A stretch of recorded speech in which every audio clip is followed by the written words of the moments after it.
I'm not used to a packed house. There's still a seat here in front, so if anybody comes in and is brave enough to come up front.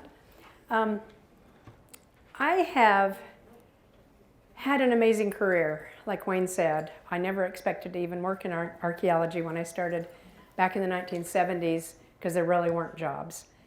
But by the time I got my master's in 1980, I was off and running, and I was able to work for a lot of private companies. We did a lot of survey, a lot of walk-in, finding sites. I did projects in Utah, Nevada, northern New Mexico, where else? Wyoming, a lot. And I finally got on with the Bureau of Land Management in Salt Lake.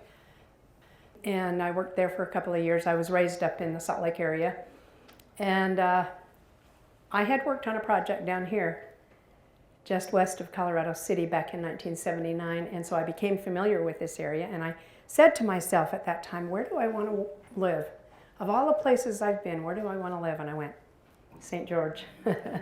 So I was able to move here in 1991, transfer with the BLM, and I worked on the Arizona Strip. I had an amazing career. I just can't emphasize more. I've been one lucky woman, let me tell you. However, in all those years, I thought I was pretty hot stuff. I thought I knew what I was doing. I thought I'd had enough education and experience that I knew what those sites looked like, and I knew what the people were doing prehistorically. And last year I had kind of a wake-up call, and I'll kind of tell you about that. But first, let me talk about the title, Survival in a Harsh Environment, Adaptation and Resilience. I've added that resilience term to my language now. Prehistoric people in Southwest Utah, so I'm going to try and confine it just to this part of the state. So survival, the definition is a state of continuing to live despite difficult circumstances. Adaptation, the ability of living organisms to adjust to their surroundings. And then the last one, that resilience, successfully adapting to difficult or challenging life experiences. So what I'm hoping to do tonight is kind of run you quickly through about 14,000 years of prehistory here and show you the major changes that those people faced and how they adapted to them. And they're still here today. So let me get started with my slides. The original people are still here. How did they do it? And then I'm hoping right at the end to cap off, what can we learn from them? What is it that they did that maybe we need to think about doing if we want to survive? So, but they're still here. That's the cool thing. So in 2023, there's a lot online now. I've been amazed at how much you can find online, and lately I've been getting on lectures, archaeology lectures, and I tuned into one last year that was put on by Southwest Archaeology. It's a nonprofit organization that has a lot of information and has a lot of activities on the Southwest. And it was on resilience at Paiutes Pueblo, New Mexico. And it blew my mind. It really did, because the archaeologist that started talking, he said, now resilience, for people to be able to survive, is done at the individual level. It's done personally. It's not a group. It's not a culture. It's not a civilization. It's an individual that decides, hey, this isn't working for me, so I'm going to try this, or I'm going to move here. Okay, so keep that in mind, because that's us. We can make a difference, each one of us. Resilience is at that individual level. Then last August, I was able to go to Pecos conference, which is the Southwest Archaeology conference that's held every year at the end of field season, and they rotate it around. It's kind of fun, and it's outdoor, and it's very informal. And what was passed around was just a Xerox of a photo that I'm going to show later in the presentation. LIDAR, that light penetrating radar that we've seen in Mexico and Guatemala, where they're finding out that the cities down there, the civilizations, are so much more immense than they ever imagined, because now they're able to map them with light penetrating radar, with LIDAR. and they're able to see that these cities are huge, just huge. Well, they got the LiDAR for North America. And a really good friend of mine in Blanding, a very good archaeologist, got his hands on them and started looking at them, and he was blown away. And all I had to do was look at that photo and go, wow, I had no idea these prehistoric people were this good. So I'll show you later in the PowerPoint this same photo that I saw. And then finally, I happen to remember a Paiute elder, Southern Paiute elder, came and talked to my archaeology class 25 years ago. And at the time, I thought, oh, it's kind of interesting what she did, but now it's blown me away thinking about it and piecing everything together. What she did is she drew on this very whiteboard in this room her family history. And she put herself and her parents and her grandparents, and she went back several generations, and then she started to tell us about each one in her family tree.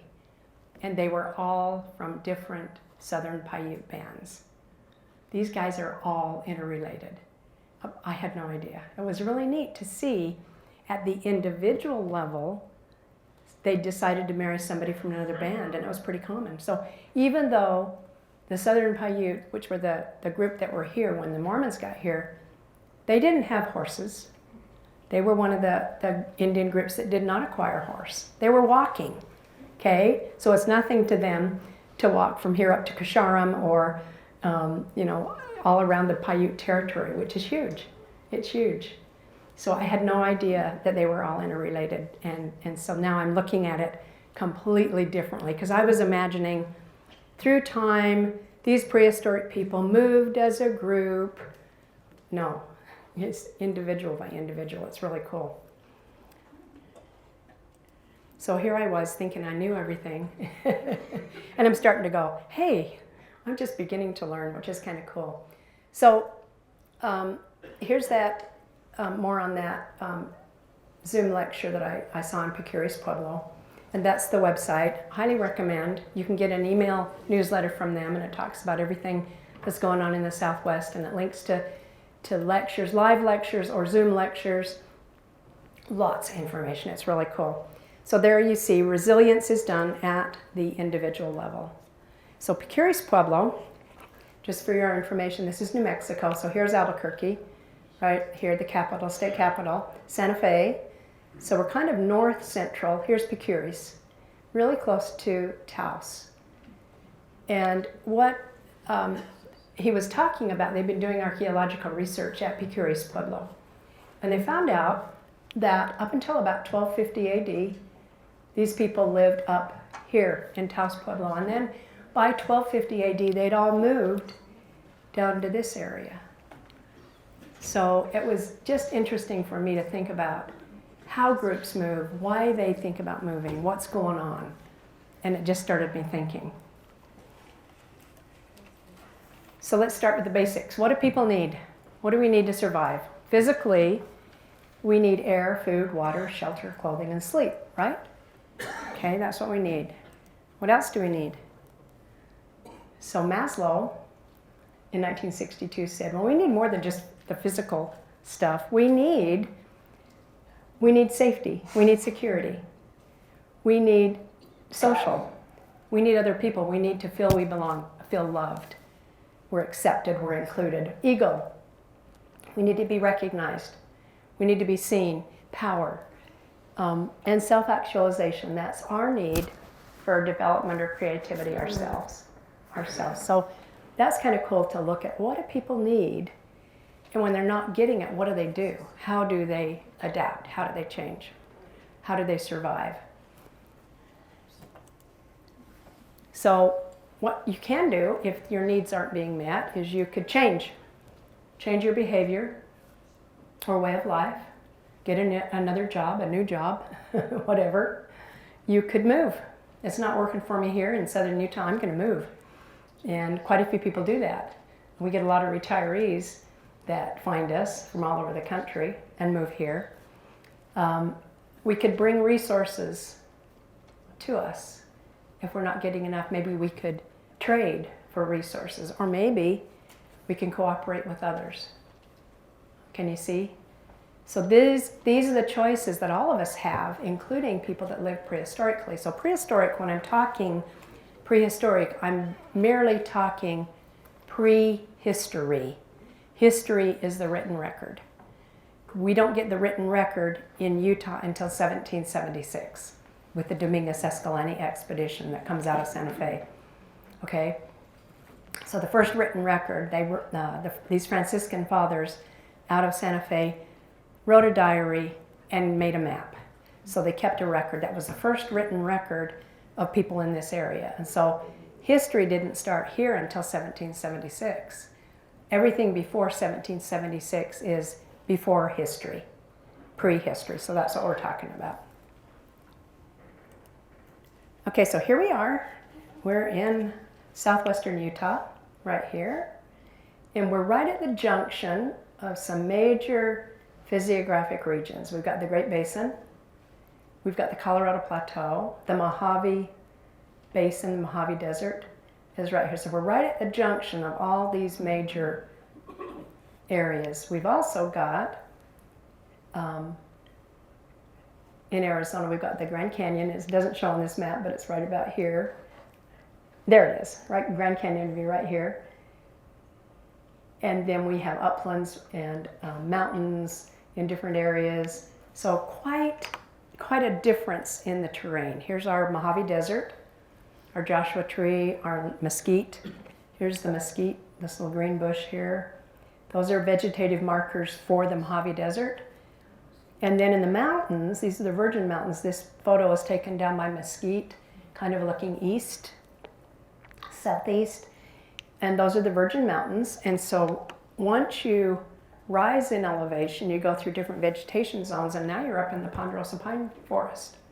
Anytime we go almost in any direction from St. George, we're going up. So we could go up to Pine Valley Mountains and we're in the pine forest. We could go up to Bryan Head, we're in the pine forest. So a totally different environmental system with totally different plants and animals. This is the Vermilion Cliffs. These cliffs run 200 miles through from about just west of Page, Arizona, go all the way across the Arizona Strip, which is that portion of Arizona north of the Grand Canyon, southern Utah, and they end here. So these little cliffs that we're seeing right north of town, those are the same Vermilion Cliffs that are over here by Page. This is a Vermilion Cliffs National Monument that we're looking at, House Rock Valley in the foreground. And so lots of variation without going too far. Here in the valley, down here, House Rock Valley, we've got a nice sandy floor, really good for farming, agricultural fields. As you go up in the cliffs themselves have different kinds of rock layers on them. They have sandstone, they have shale. Water percolates down through those layers, either from melting snow or rain, and it percolates down until it hits a hard stone layer that it can't penetrate. And when that happens, it goes out. It goes horizontal, it goes out, because water has to run somewhere. And what it'll do, as it comes out, there'll be springs and seeps in the cliffs, just like north of St. George, if you look. There's springs and there's seeps. There's water coming out of those cliffs, because that's what's happening, is the water's percolating down, hits a solid barrier, comes out, and now you've got water on the surface. Perfect for prehistoric people. Water's right there. You could have your village or your camp down here. And then you've got the Paria Plateau up here, up on top. And when you get up on top, there you've got a completely different area up there. Sandy area, but more rolling hills, swales, valleys. Pinyon juniper zone. Pinyon juniper zone starts at about 3,000, 3,500 feet above sea level. So when we get up that high above St. George, that's what we're hitting, is that kind of dense, scrubby pinyon and juniper forest. This particular level was very rich in resources. A lot of animals. You got mule deer, rabbits, all kinds of things. Very rich for prehistoric people. They could find all kinds of plants for all kinds of things, and animals. So actually most of the sites that we find usually are in this zone, in that pinyon juniper zone. As soon as you get up at about 5,500 feet above sea level, then you're starting to get into ponderosa pine forest. Not quite as rich. And it's higher and it's colder too. Okay, so in this, up on the Paria Plateau, what you've got is these ridges where large prehistoric villages are. And then in the valleys, they would have had their farms. They would have been farming. These guys acquired domesticated plants. I'll talk a little bit more about that. And through time, they become full-blown agriculturalists. So they're actually depending on their farming is what they're doing, and they're very good at it. So here's just a major, or kind of a rough chart. It's my chronological chart that I use in all my classes. And you're going to see different dates in different books. And so it's just very rough to talk about human prehistory and how they change through time. These are archaeological terms. The oldest we call the Paleoindian. And that was from about 12,000 BC until about 8,000 BC. So 14,000 years ago is what we're talking. Most of the evidence for archaeological sites in North America, the early evidence is about 14,000, 15,000 years ago. About is when you have the best. What happens is this is right at the end of the Pleistocene, right at the end of the last ice age. So everything was cooler and wetter than it is today, which means we probably here in St. George had a ponderosa pine forest because it was cool and wet enough that you had a pine forest at this elevation. So everything was different than what we have today because this is when you had the large glaciers in the north, and the glaciers actually held water, enough water that worldwide the sea level was lowered at least 200 feet worldwide because of how big the glaciers were and how much water they were holding. So these people relied on hunting. They were master hunters. And they hunted the mammoth and the mastodon, the saber-toothed tiger, the giant bison, animals that would become extinct by 8,000 BC. So what happens at the end of the Pleistocene is the climate warms and it dries, and it happens pretty quickly. I've been surprised how quickly environmental change can happen. I give the example back in the early 1980s. I don't know if you remember Salt Lake City. We got so much snowfall all throughout the Intermountain West we did. But up in Salt Lake City, they had to close Main Street and they made it a river because there was so much snow melt, if you remember. Well, I was working in the field at that time. And so my idea is environmental change happens slow. That was my thought. Well, I'm out on the West Desert, west of Salt Lake, and I'm doing survey, walking, finding sites and recording them. And all of a sudden we come across a lake. We're going, what is this lake doing here? There's not supposed to be a lake here. Well, there was so much water. There was a lake there. Springs popped up that we had never seen before. Just amazing. And the best story I have is I was doing a project in Colorado, western Colorado, and we were surveying. When you survey, you walk with another archaeologist 15 meters apart, and you go in a straight line, so you make sure you don't miss anything, and you're looking for artifacts and for anything man-made, anything not natural. Well, we were in pinyon juniper forest, and so I really couldn't see my other crew members on either side of me. I could hear them through the trees. We were all walking in the same direction, lined up. And the guy that was on the left of me said, "Diana, what do I do about this cliff?" I'm like, "What cliff are you talking about?" And then I popped out of the forest and there was a cliff. And I went, whoa, where did this come from? What had happened is we were up on a plateau and we were walking out to the toe of the plateau. The soil had become so saturated because of all the moisture that we had got, that toe of that plateau had slumped off. And we were looking down at like 50 feet below us going, we're not going down there. So immediately I found out environmental change happens quickly. And that surprised me. So this will come into play a little later in the lecture. So when it dried up and was by 8,000 BC, conditions were more like what we have today. It's a desert here, okay, with forests up at higher elevation.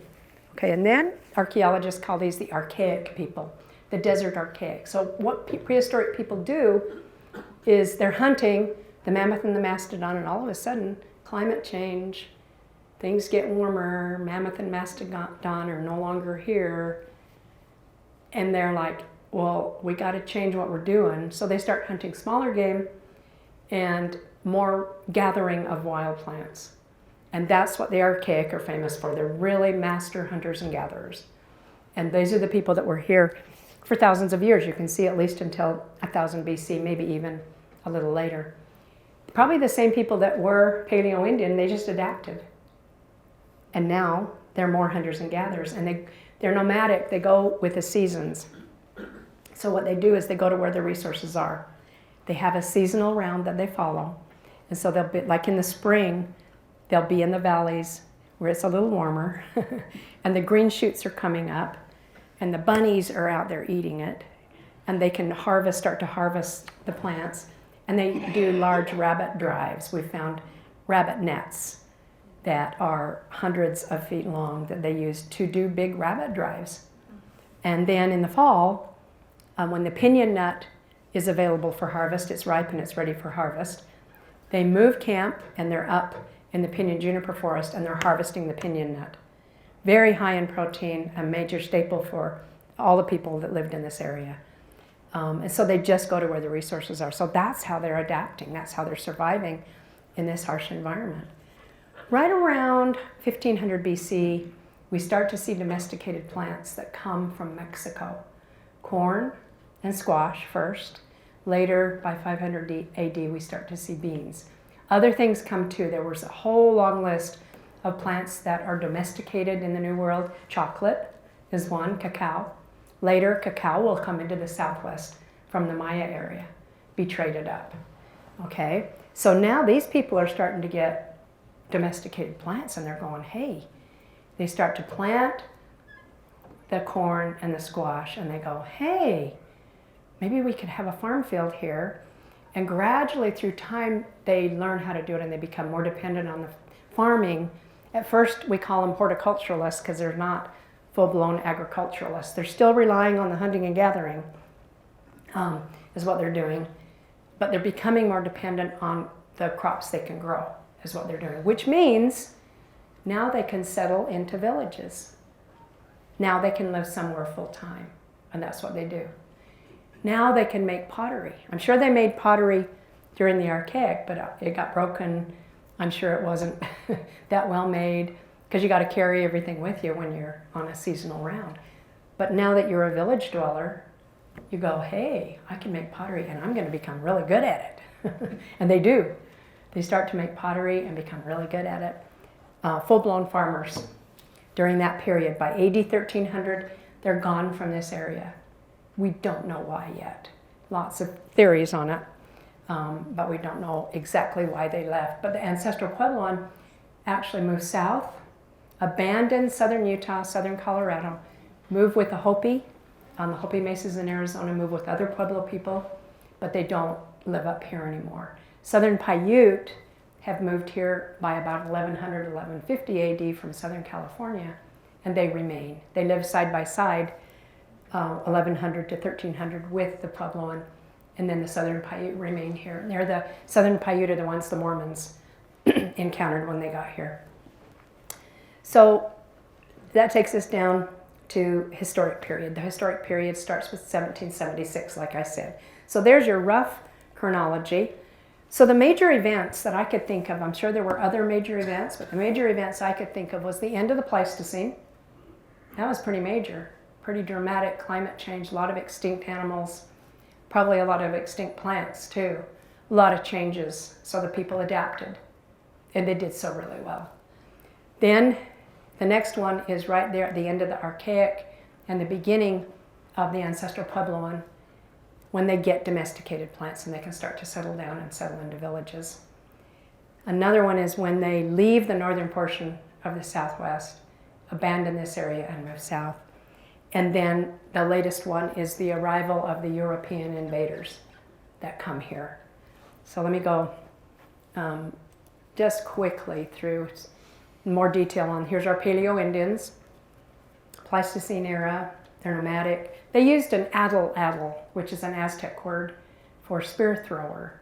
It's a thrusting tool that thrusts the spear. It's very powerful. Brought the mammoth and the mastodon down with those things. And they came primarily walking from Siberia into the New World, and they came in migrations, is what they did.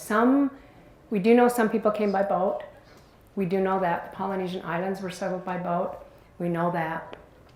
But most people walked across the Bering Land Bridge, which is right up here. And remember I said during the Pleistocene, those glaciers held so much water. This is the land today. The yellow is the land today. So here's Alaska, here's Siberia. Now there's sea between them. But with the sea level lowered 200 feet, it exposed the Bering Land Bridge, which is this green area. Now this land's all exposed. It's 1,500 miles wide. So the people that are coming from Siberia into the New World don't even know they've entered a new world. They're probably hunting. They're following the herds. And they're like, hey, this is pretty good here. We like this. What we do know is that by 14,000 years ago, people are everywhere from the tip of North America to the tip of South America. So that tells me, logically thinking, if they're already here by 14,000 years ago everywhere, they must have started a lot earlier than 14,000 years ago, right? Yeah, so I'm thinking in the future we're going to find earlier and earlier sites. Maybe back as far as 40, 50,000 years ago that people entered the New World. So just showing you, here's the adel. He's bringing down a mastodon. I don't know what it is. The spear points are large because they go on these big spears, is what they are. And they're very well made. These guys, because they're depending on hunting for a living, they're really good flint knappers. So it's just exquisite tools that they have. Okay, so a few years ago in White Sands, New Mexico, they found human footprints in the mud, and it would have been fossilized. And they did radiocarbon dating on some of the particles between the footprints, and the dates they got were 23,000 to 24,000 years ago. These are human footprints. So we know we're going to find earlier and earlier ones. Okay, desert archaic. Now we're a desert, doing the seasonal round of life, nomadic. They had flaked stones are made by flaking, like the points that I showed you.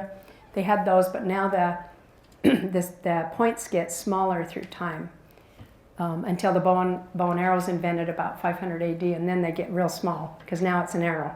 You can't have a big stone tip on an arrow; it's gonna plunk.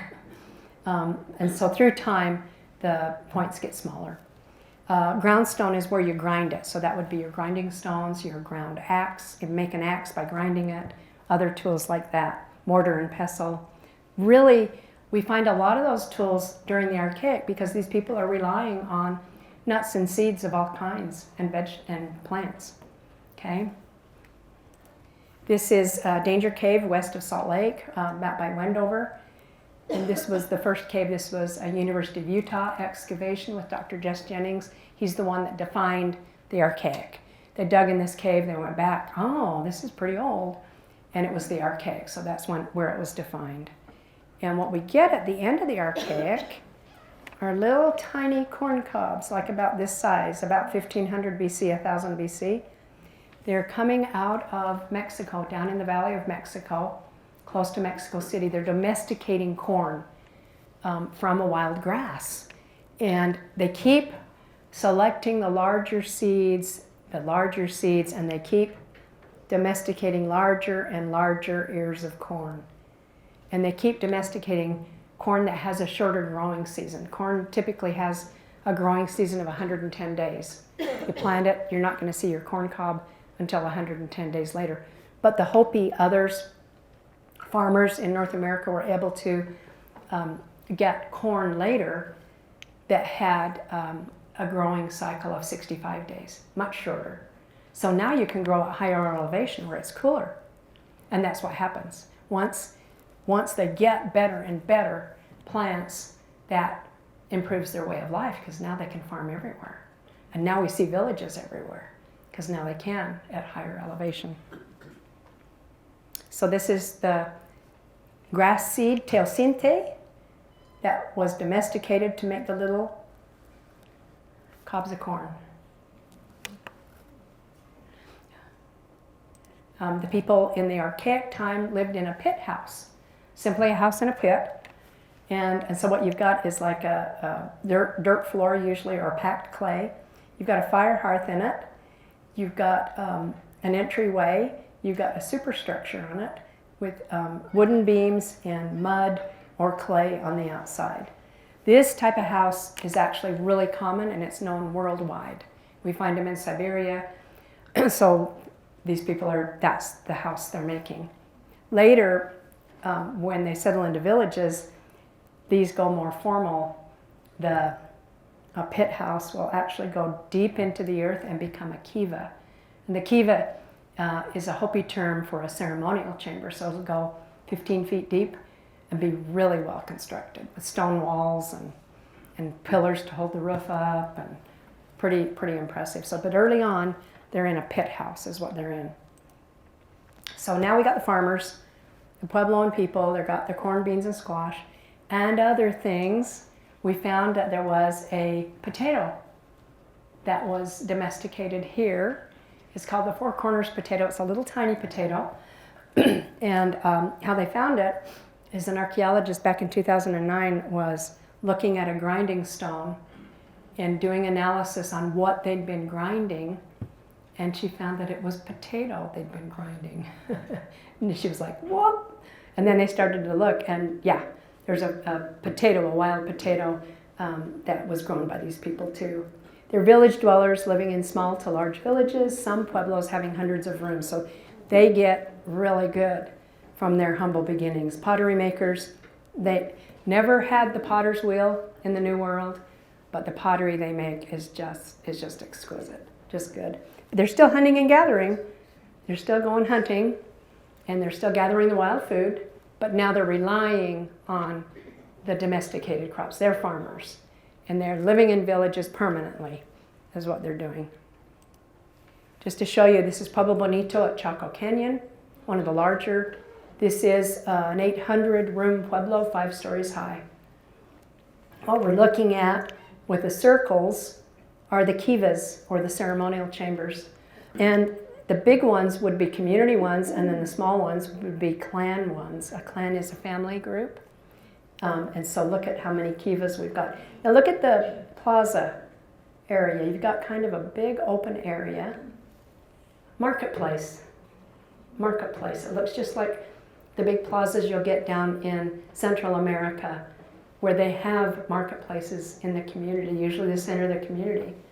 And people come from all over and trade and barter and sell. Same thing here. And what we'll find, this Pueblo Bonito in Chaco Canyon is not unique. When we were first learning about it, I thought this was the only one down in Chaco. You don't have to go too far, like a quarter mile, and there's another big pueblo, and there's another big pueblo, and the canyon is full of them. So it really puzzled archaeologists for a long time. Why are there so many people living in this small area? What is going on? And then they started to find the Chacoan road system. And the Chacoan road system are roads that go from Chaco Canyon, where Pueblo Bonito is, and they go out in every direction, sometimes for hundreds of miles. We've got a big trading network, is what we've got. These people are connected with each other. You can go, this doesn't show it, but the roads, one of the Chaco roads goes all the way to Bluff, Utah, which here's the San Juan River, so Bluff, Utah would be like about right here. If you go to Bluff, the cemetery is on a little terrace right above town, just north of town. And there is the same archaeologist that found the LiDAR, his uncle, great uncle, settled Bluff, and he was reading. No, he wasn't reading. He was out by the cemetery, and he found this old Indian road, and he said, "What is an old Indian road doing here?" because he could tell it wasn't historic, it wasn't white man.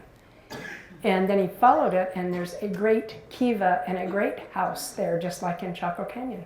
So all the way from Bluff, Utah, I don't even know how far that is, several hundred miles, it was hooked to Chaco too. Well, we are hooked to Chaco Canyon here too. And I'll talk about that a little later. It goes, I mean, the influence from Chaco goes probably all the way to Las Vegas, because that was the extent of where the ancestral Puebloan were.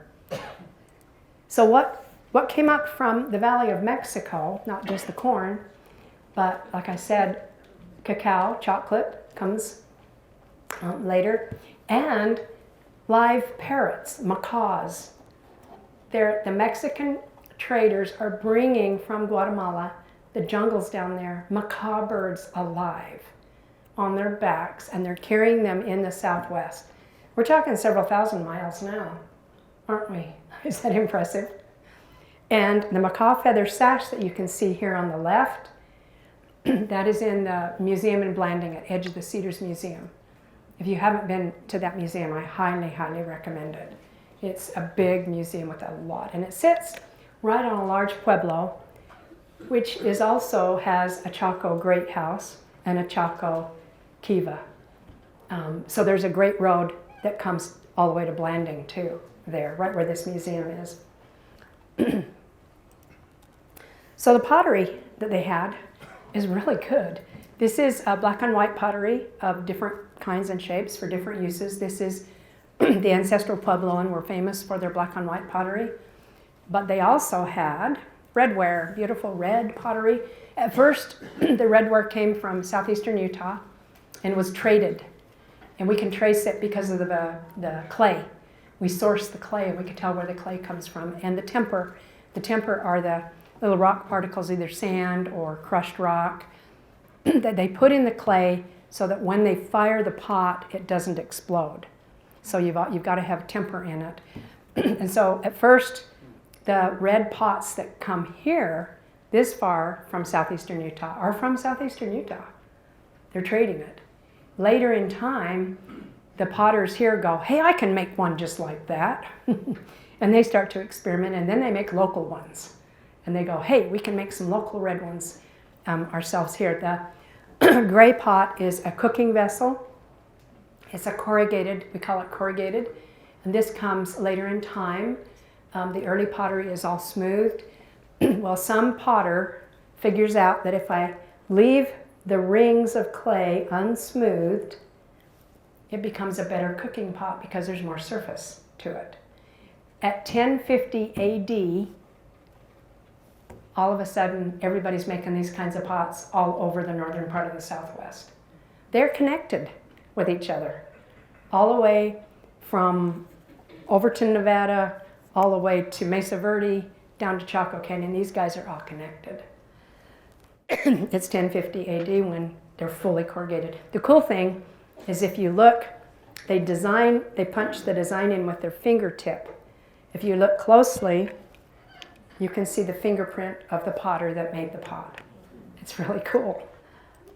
Okay, so here is, I wanted to talk about, okay, this is the Grand Canyon, and I wanted to talk about adaptation, how these people adapted. During this time that they're farmers, I already told you, as they got better corn cobs, they were able to live at higher elevations, and virtually there were villages everywhere. Well, another thing that happened, this is the Grand Canyon area, and if you look on the North Rim, here's the North Rim. So we're coming down from Jacob Lake, and the typical North Rim where you stop and you get out and look is right here. Well, if you take the drive that goes out here to Cape Royal, you are on the Walhalla Plateau.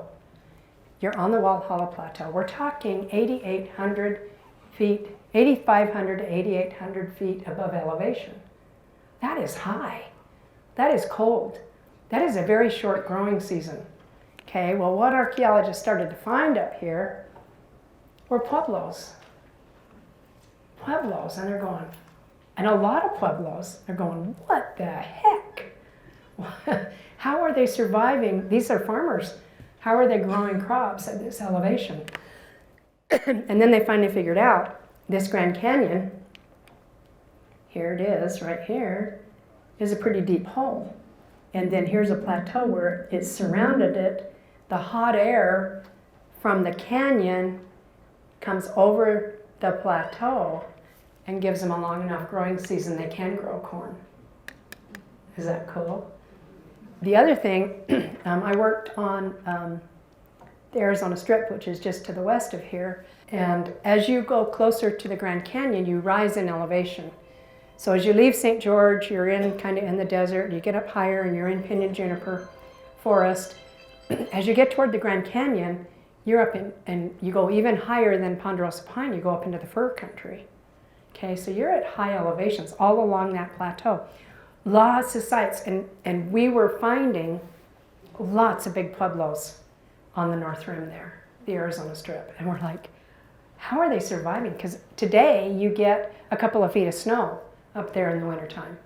I can't imagine being on foot, traipsing around in 3 feet of snow and trying to make a living. I can't imagine it. Well, they're not living there full time. They're snowbirds. No, they're seasonal. They're seasonal is what they're doing. Let me show you first. Here's the pueblos up on the Walhalla Plateau. We're talking substantial architecture. We're looking at the foundation is what we're seeing. It had a superstructure on it, these pueblos, and it would have been poles. You can see some of the poles sticking up here. And that would have supported a roof. So you had a pueblo. That's what you've got. You probably have kivas, too, in the ground. I mean, we're not talking a little bitty thing. That's pretty impressive at that high of an elevation, isn't it? So these people know what they're doing. So here's the Arizona Strip. And so Mount Trumbull right here, you're up in the ponderosa pine trees. You're at 6,000 feet and higher. And so big pueblos are like, hey, how are they doing this? Well, one day I happened to be back by our fire department where the fire crews are, and they had a big map on the wall, and it was one of these raised maps where you could see the terrain easily, and you could see where the mountains were and where the valleys were and where the passes were. And I noticed, if you look, if any of you have been down to Overton, here's this, I've put this in here so you can see the Tri-Corners area with southern Utah, northern Arizona, and southern Nevada. And the Puebloan culture goes all the way to Overton, Nevada, Lost City Museum. If you haven't been there, highly, highly recommended at Overton.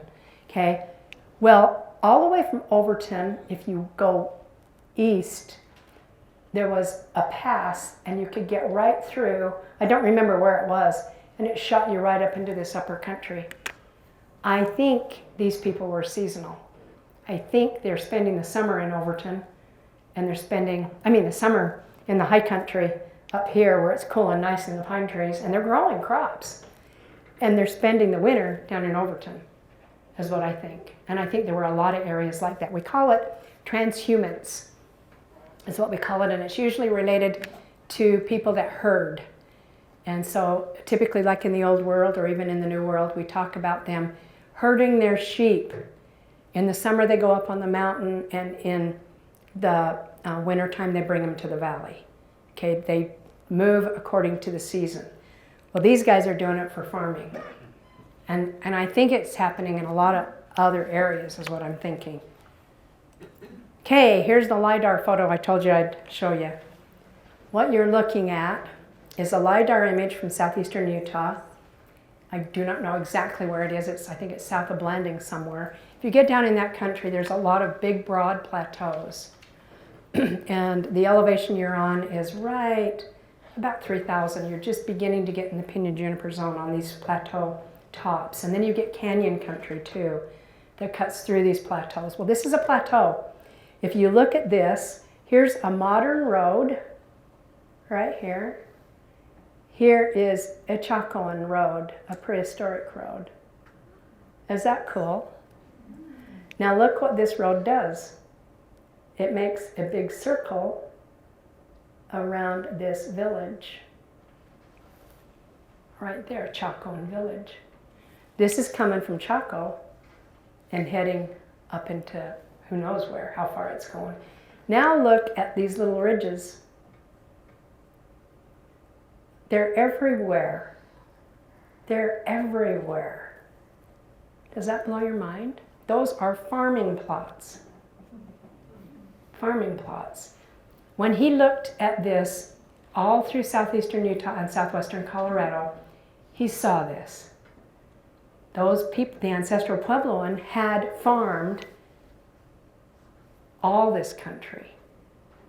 All this country. What these ridges are, I asked a friend of mine who's an archaeologist that works in that area, I said, what do they look like on the ground? Because I hate to say it, but I've done survey in this area and I haven't found them.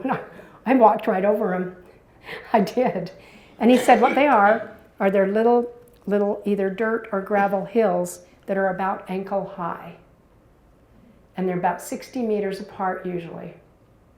There's different, you can see different shapes too in here in different configurations, but mostly they're ridges that go. What they are is to hold the moisture and to make it so you can farm better. We're in an arid environment. We're right on the edge of being successful at farming here because of the lack of rain. Well, what the prehistoric people did is by making these ridges, when it snowed or rained, those little ridges caught and held the rain or the snow so it soaked into the ground, and you can use it for your farm. Okay? These guys are good. What blew me away was the extent of it. Okay? So I need to tell you that these are here too. I'm guessing they're all the way over here. I'm guessing they're all the way to Overton. The reason I'm telling you that is because here's a rock art panel. It's a style of rock art we call San Juan basket maker style. Basket maker was the earliest Pueblo people. When they first start farming, we call them basket maker. And then later on, when they get really good and the villages get big, we call them Puebloan people. So this is an early Ancestral Puebloan rock art site. I think it's in the San Juan River area because that's where it got its name. So when I moved here in 1991, I became friends with a woman who was really good. She wasn't an archaeologist, but she did a lot of hiking in the area, and she was a birder. She was really good at that. She just loved to be outside. Her name was Mary Kay Allen, and she was really neat. She would go all over the Grand Canyon region, find rock art, record it for the National Park Service. And one time, she told me that she was just north of Cane Beds, just south of Colorado City. And there's canyon country there. You can go back into box canyons, and at the head of a box canyon was a cliff with a big rock art panel on it. And she knew enough about the rock art that she knew the style, and she saw style just like this. And she knew it was early, and she knew it shouldn't be here. She knew it should be over much further east. And it really intrigued her. She's like, what is San Juan basket maker style doing this far west? So she and another friend, they're both members of the American Rock Art Research Association, very, very good organization. She and her friend started looking at a map and they said, okay, let's see, this is in this location, and there's a spring here, and there's a cliff here, and there's open country here. Where's the next area east of here that it fits those parameters? And they said Pipe Springs. So they drove over to Pipe Springs, they ran up to the cliffs, and they found another rock art panel just like it. Early basket maker in this style that's very distinctive. You're not going to mistake it. So what I think, this is Diana, what I think is we have a Chacoan road, definitely a major native trail that comes from the Four Corners area, from Chaco, from the Four Corners area, and it goes all the way through here, all along the base of the Vermilion Cliffs. Because that's where she found this was the Vermilion Cliffs. So these people are connected to each other. So those farm fields with the LiDAR images, we're going to find them here too, because these guys are farming too. And they're going to be everywhere. So this will show you where the different cultures are. This is the Ancestral Puebloan area. Here is the Four Corners, so Mesa Verde would fall up in here. Chaco Canyon would be over in here. Here's us over here. and like I said, it goes all the way. So this is the part of the Southwest. The northern part of it was abandoned by 1300, and they moved down into this area. These are different cultures at the same time that did the same thing in the Southwest. These are the Southwestern cultures. So if you go down to Phoenix, you're going to find the Hohokam, and they did the exact same thing that was happening here. There was the archaic. They got the domesticated plants from Mexico. They went, hey, we can farm this. They settled down, they made pottery, and each culture does it their own way. So the pottery's different. You can tell the distinct, like this is brown ware here, this is a buff ware here, even down into northern Mexico. So all part of this Southwestern culture area. Okay, so the Southern Paiute moved here. They were here by about 1150 AD, and this is language evidence. And they lived side by side with the Puebloan people. They stayed here. They successfully adapted to southern Utah. They were farmers as well. They got the corn beans, squash from the Ancestral Puebloan. They made pottery too. Very successful adaptation. Doing just fine. Here's a map showing you where all the different bands used to be. This is a map that was created by an anthropologist named Isabel Kelly in the 1920s. She lived in Vegas, and she interviewed Paiute elders back in the 1920s. And from this, she made a map. Here's the Grand Canyon. Here's Lake Powell. So here's Arizona, Utah. Here's the Shivwits Reservation, the Kaibab Paiute Reservation. This used to be fully occupied by Southern Paiute before the white people got here. Okay, it was Paiute. They lived across the whole terrain. So here's another major adaptation that happens. We get these foreigners that arrive. What happens, 1519, the Spanish arrive in the Valley of Mexico. By 1539, they're already headed north, looking for different things. They were looking for the 7 cities of gold up here in the Southwest, is what they were doing. 1608, the Spanish settled Santa Fe. And then that's the Dominguez Escalante expedition in 1776. 1829 to 1848 is the Old Spanish Trail. It comes right through here. Mormons arrive in 1847.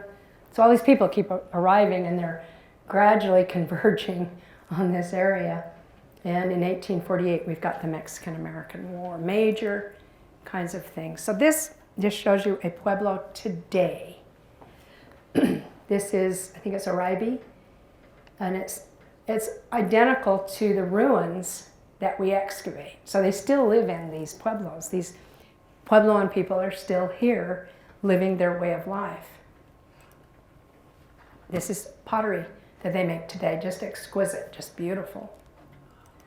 Here's where the Dominguez Escalante expedition went. They came out of Santa Fe up through Colorado. They cross the Green River. They get to Utah County.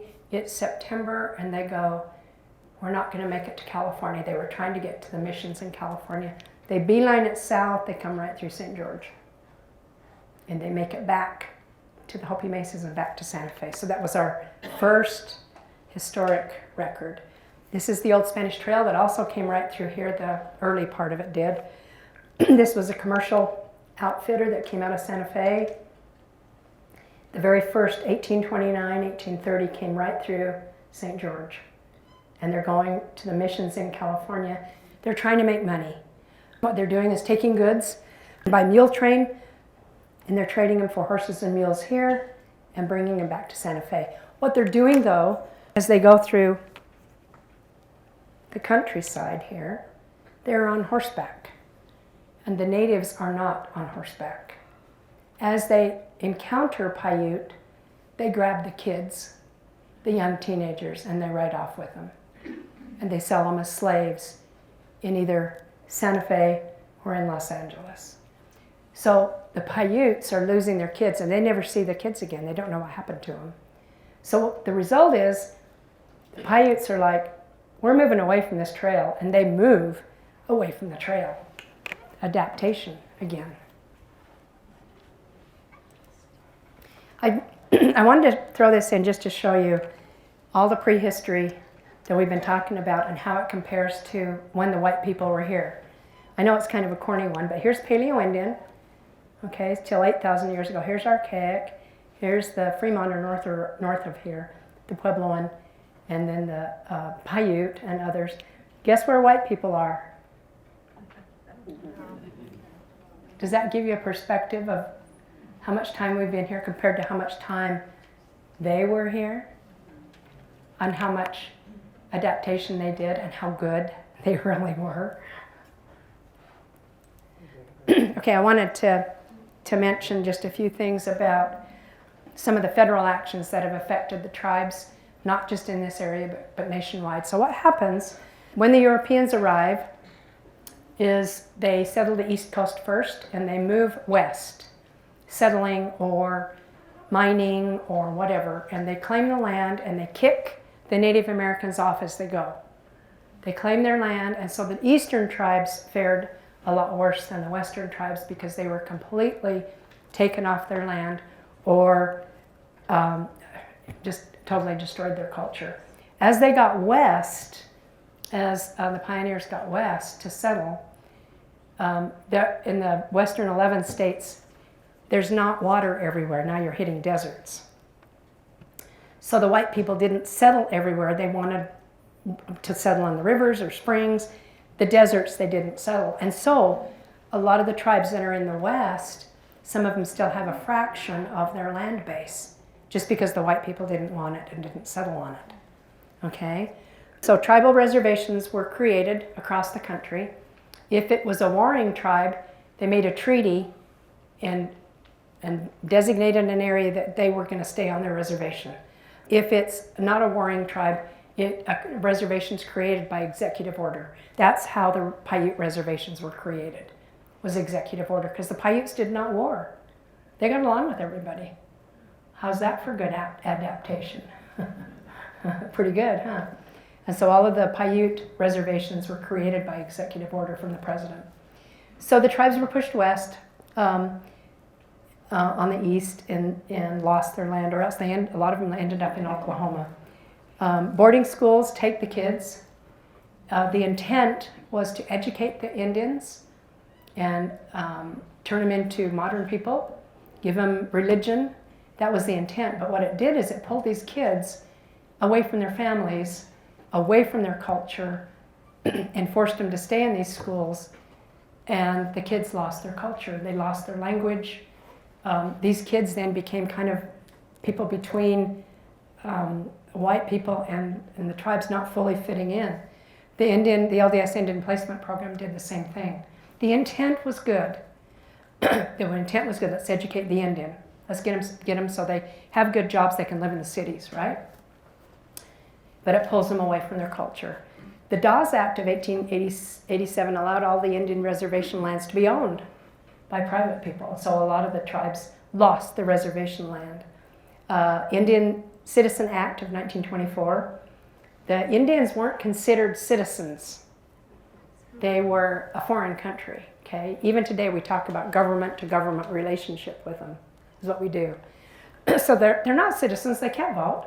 So this act allowed them to vote, but it left the states, up to the states, on how they were going to allow it to happen. And what Utah did with some of the other western states is if the Indians were living on reservations, they couldn't vote.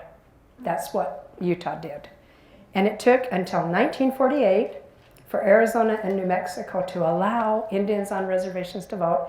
It took Utah 1957 before Indians were allowed to vote. Okay, more actions. I'm not talking about all of them by far, but the Indian Reorganization Act took away federal control, and it was supposedly giving it to the natives for self-government. That meant the native land, by 1934, 2/3 of the native land reverted to private ownership. Congress then heard that the Bureau of Indian Affairs, that was tasked with helping the Indians, that was their job, they weren't doing a very good job. And so the House of Representatives sent people out to see how the BIA was doing, and they found out they were doing a horrible job. that Indians were not getting the services and the goods and the services that they deserved, and that healthcare was like abysmal on the reservations and other things. And so that was in 1952 that they found out, well, let's see if we can find ways to reduce Indian services and expenses since it's not working anyway, right? So what they did in 1953, they passed the Indian Termination Act. It ended the federal relationship with tribes, and it turned it over to the states, but the states weren't given notice or a voice, and the states weren't giving funding to do it. It's just, okay, the feds don't want to be involved in it, it's not working, we're cutting ties, okay? All federal aid stopped and federal recognition of the tribes stopped. Between 1954 and 1962, Congress passed 12 different Indian Termination Acts. Again, the intent was good because they wanted the Indians to be out of poverty, to get good health care. And the only thing that the government could figure would work is to get them into the cities and educate them and get them to have jobs like white people did, right? So that's what they were trying to do. So this transferred jurisdiction from reservations, of the reservations from the federal government to the states, unfunded. And the states were also given criminal and civil jurisdiction over the tribes for the first time. No funding, but now it's yours. Now you got to take care of it. That was pretty dramatic, wasn't it? So that's what happened. This is today. The tribes today, the reservations today in this area. And so you can see we've got the Kaibab Paiute, the Moapa, that's in Arizona, the Paiute Indian tribe of Utah. I don't think they have Shivwits on here. The Navajo, Hopi. So what did these guys do? How did they survive? Well, we saw from Paleoindian to Archaic, they changed their way of life completely. Then when they get domesticated plants, they changed again, completely. They adapted. They survived. They were resilient. Migrated into or away from an area. At some times during Puebloan period, during times of drought, they would move from the small villages and join forces and move in with the bigger villages. Just to survive. They practiced the transhumance. They had their summer village and their winter village. They traded. We see massive trade. They cooperated with others. They survived. It was really cool.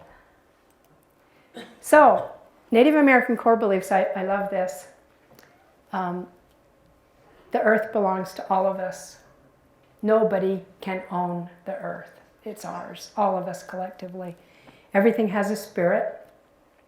Be grateful for the plants and animals that give their lives so we can live.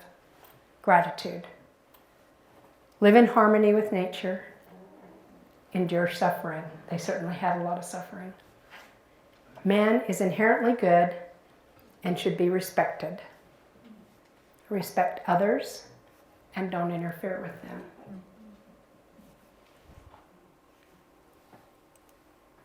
What can we learn from these guys?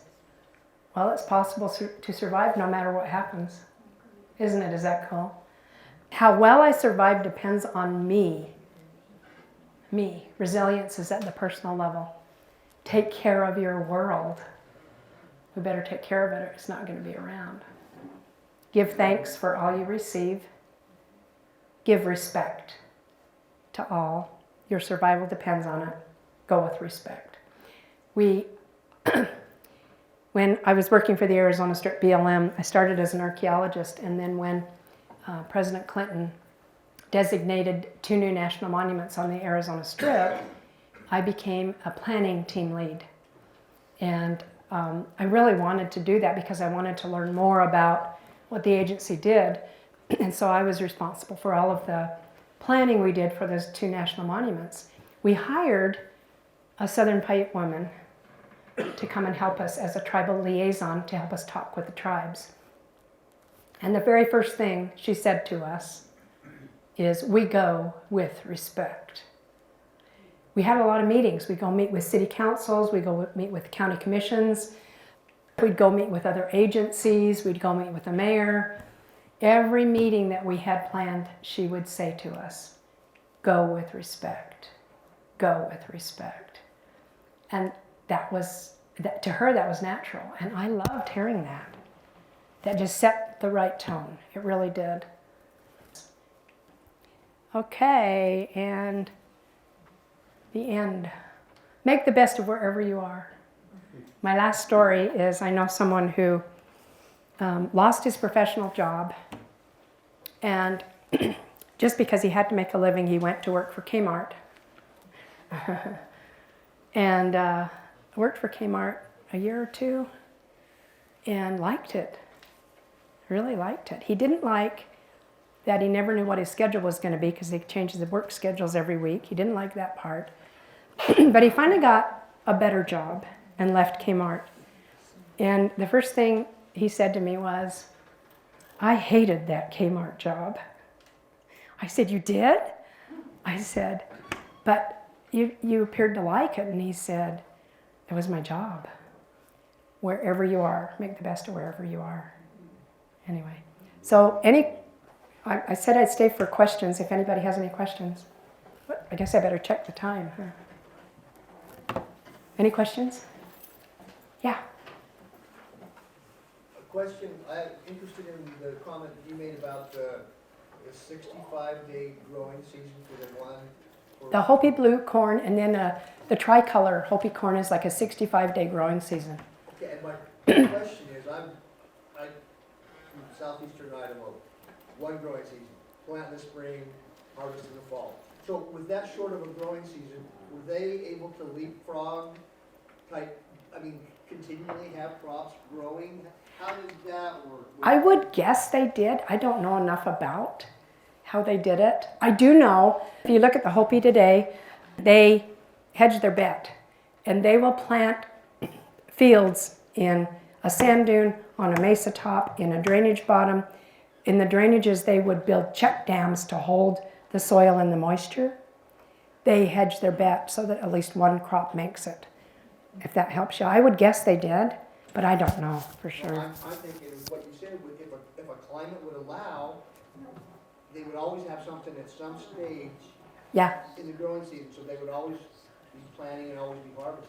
I would guess so. I know they're good. I know they're very good at what they did. So, yeah. So there's a couple different theories why the pebbles hold back. Would you share a couple of the theories? It's a funny story. So back in the 70s, when I first started taking archaeology classes, guess what the theory was? Well, they looked at tree ring dates, and there was a 52-year drought in the 1200s. Remember that story? And so they're like, oh, well, they couldn't farm. They had to leave. Simple, right? Okay, so then they started looking at the dendrochronology in other areas and that area too, and they found there had been earlier droughts just as bad, and they hadn't left. So now they're like, uh-oh, so it's not that simple. And then in the 1980s, Chaco Canyon especially was talking about this because the villages down there are so big, and they're huge timbers that they used in the construction. The timbers had to be hauled some 50 to 70 miles away from a forest to build these big pueblos in Chaco. And so the theory then was they ruined their environment. They cut down all the trees, and then you get, floods. That was the theory then. Guess what the theory is now? Climate change. What's happening is the archaeologists are living in today. Remember back in the 80s when it was all environmental and we were trying to figure out how to get clean water and clean air and save our environment? Okay, so then they said, well, they ruined their environment. We're putting our experience on the prehistory and saying, this is our experience, this is what happened. So, and in the archaeological record, it's really hard to see disease and warfare. It's hard. When the Europeans got here, there was smallpox and measles were brought from Europe, and the people in the New World had no resistance to it. They had no immunization to it. And so smallpox ran rampant. And the written records from the Valley of Mexico state that when the Spanish arrived in 1590, until 80 years later, 90% of the native population die of disease. And it looks like that it happened in the Southwest too, because we get very few sites in the 1500s and 1600s. So, yeah. Question, you said that the Paiutes came from the Southwest, totally different group entity, and mingled with the Pueblos, but then the Pueblos seemed to die a whole lot, you know what I'm saying? They live But side the by Paiutes side. stayed. Now, the Paiutes didn't overwhelm them with war, but being a total different group, could they have brought disease in like the Europeans brought in? I doubt Has there it. been any talk about that? No, I guess? no. Interesting. No, I've never seen anything like that. Yeah. Any other burning questions? Yeah. Yeah, but what about warfare between when the Paiutes came in? You know, I have not seen any evidence for that. Now, you do find evidence in the Southwest in the Puebloan groups. You do find evidence of warfare in the Puebloan people. So we do see that. And what's interesting is right at the end of the 1200s is when you get the towers constructed that you see at Hovenweep. And we have towers here too. They're not still standing, but they're there. So they appear to be defensive too, yeah. Are there any estimates of the population numbers from 12,000, 14,000 BC? Not that early, no. Not that early. Well, what you have with sites that old is there's been a lot of geomorphology. There's, as a geologist would say, you've got uplift, you've got fault zones lifting plateaus and lifting mountains up, and then you have erosion cutting it down. If you look at all the valleys that we have here, I love driving from here down to Mesquite because you can see those big alluvial fans coming out of the mountains. It's just, every time it rains, it brings the alluvium down. And it covers up, and it covers up, and it covers up. So the Paleoindian sites that have been found here in the valley are buried. They're deep, 10 meters under the ground surface, and they only find them when there's construction. When they did the Southern Parkway to the airport, they found the first one, 10 meters deep, Paleoindian. So we don't know how many sites because they're buried. Yeah, if that makes sense. Well, thank you. You guys have been a great audience.